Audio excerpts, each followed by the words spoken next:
Salut. Oui, Europe est une émission européenne qui parle de l'Europe. Mais ce qui se passe en Libye et dans les autres pays arabes va aussi bouleverser notre petit monde.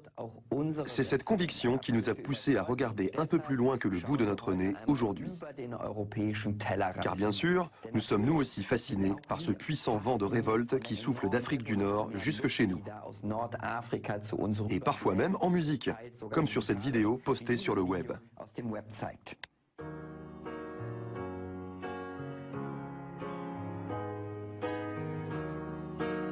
It's very bad for my government. I haven't food, I haven't anything. Me and my children, I will die today.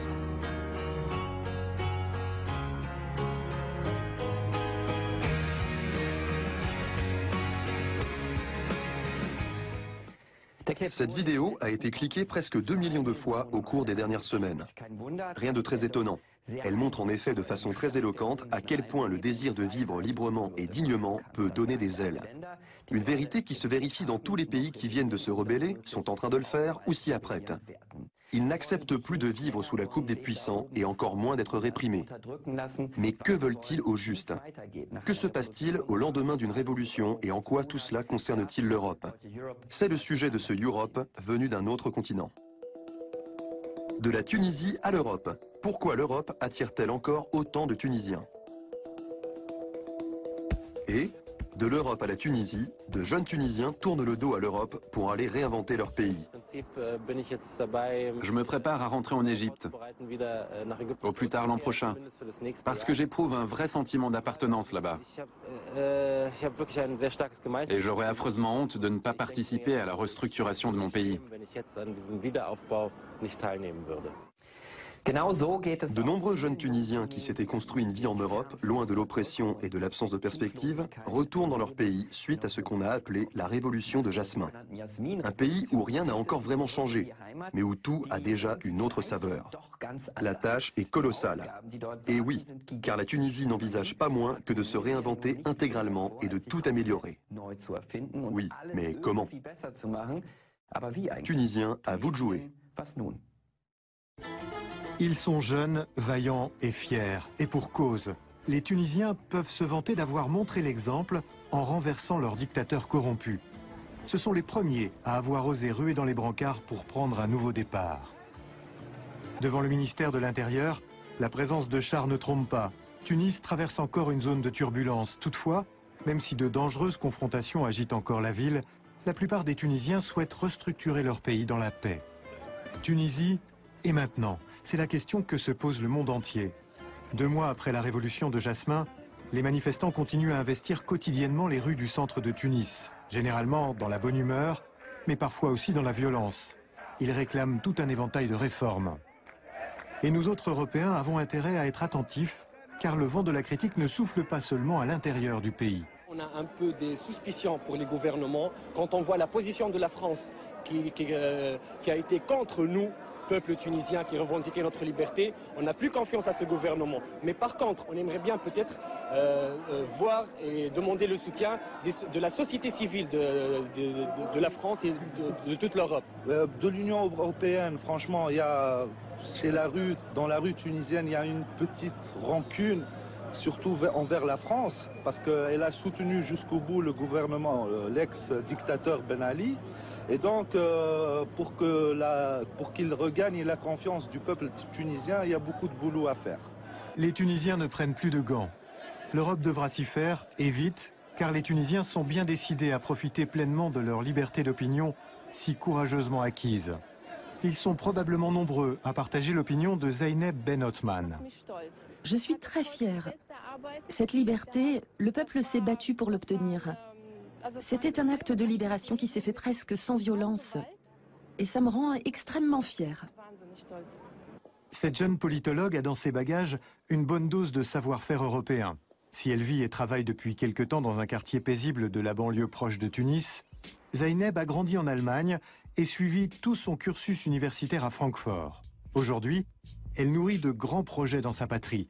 Elle est notamment en train de développer une sorte de bourse du travail en ligne à l'intention des Tunisiens en Tunisie et à l'étranger. Notre réseau incite les citoyens à s'entraider dans l'entreprise de restructuration du pays. Il faut mettre toutes nos ressources en commun et essayer de voir ce qu'on peut s'apporter les uns les autres. Concrètement, Zeynep a tenu le raisonnement suivant. Partout dans le monde, il y a des Tunisiens qui ont des idées qui peuvent profiter au pays dès à présent. Il suffit de mettre en relation les personnes qui ont ces idées avec des investisseurs et des entreprises à même de les concrétiser. C'est ce que la plateforme Internet doit mettre en œuvre. Celui qui a une idée ou recherche du travail décrit son projet ou son savoir-faire dans son profil. On crée ainsi petit à petit un réservoir d'idées et de compétences dans lequel pourront venir puiser les employeurs et les investisseurs. Le réseau socio-professionnel de Zeynep s'étend au-delà des frontières du numérique. L'ex-directeur luxembourgeois de Siemens Tunisie soutient notamment son projet. Il y a 2 ans, elle lui avait déjà présenté son idée de bourse du travail numérique. Mais du temps de l'ancien régime, l'idée n'était pas réalisable. Au lendemain de la révolte, la donne a changé du tout au tout. Le 15 janvier, je me suis dit, si Facebook a réussi à accompagner une révolution en Tunisie, un réseau social de ce type devrait réussir à aider les gens à trouver du travail. L'ancien directeur a mis Zeynep en contact avec une entreprise qui pourra l'aider à réaliser son projet. Cette entreprise s'appelle Focus.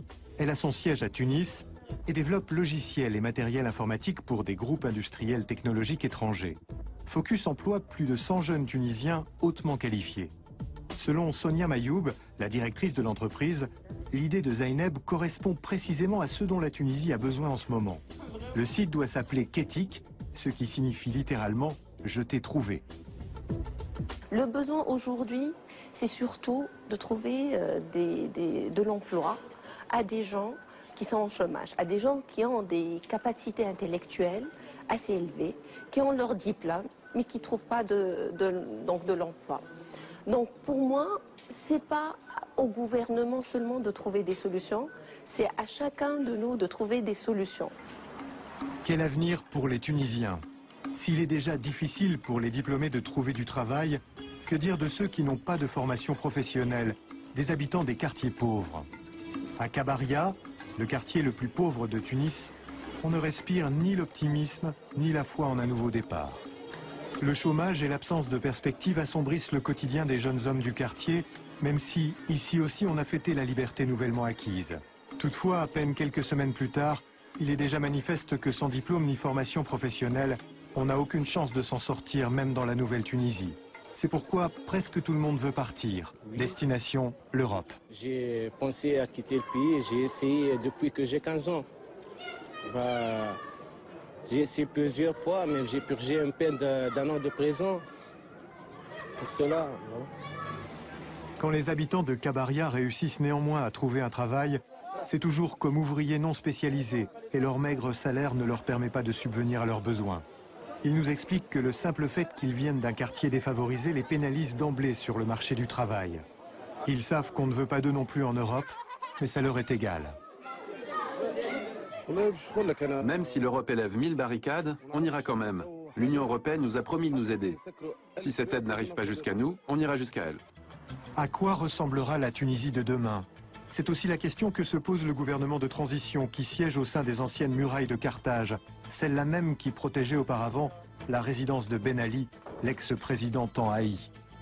Jusqu'au 14 janvier, Eliès Jouini était vice-président de la prestigieuse université Paris-Dauphine. Et puis il a reçu un appel téléphonique. Pouvait-il venir à Tunis donner un coup de main au gouvernement de transition? Parti le lendemain, il s'est retrouvé d'un jour à l'autre ministre des réformes économiques et sociales et de la coordination avec les ministères concernés. Pour nos jeunes qui souhaitent partir, je comprends ce souhait et nous sommes conscients du problème énorme des diplômés chômeurs. Nous avons près de 150 000 diplômés du supérieur et qui sont aujourd'hui à la recherche d'un emploi. Et qui sont à la recherche d'un emploi depuis des années pour certains d'entre eux. Pour cela, la Tunisie sollicite l'aide de l'Union européenne. Tunisie et maintenant. Zeynep, la germano-tunisienne, a déjà une réponse à cette question, tout au moins en ce qui la concerne. Je suis très optimiste. car l'atmosphère est favorable. Tout le monde sait désormais qu'il faut faire quelque chose en Tunisie. On ne se demande plus si les choses vont changer, mais comment, à quelle vitesse et avec quelles ressources. En ce qui me concerne, je ne doute pas. Les choses vont changer. De nombreux Tunisiens installés en Europe reviennent au pays. Ils veulent participer au redressement de la Tunisie suite à la chute de la dictature, la tête pleine d'idées et d'espoir. Mais combien d'autres Tunisiens tourneront le dos à leur pays en quête d'une vie meilleure? Cela dépendra aussi de l'aide que l'Europe voudra bien leur accorder.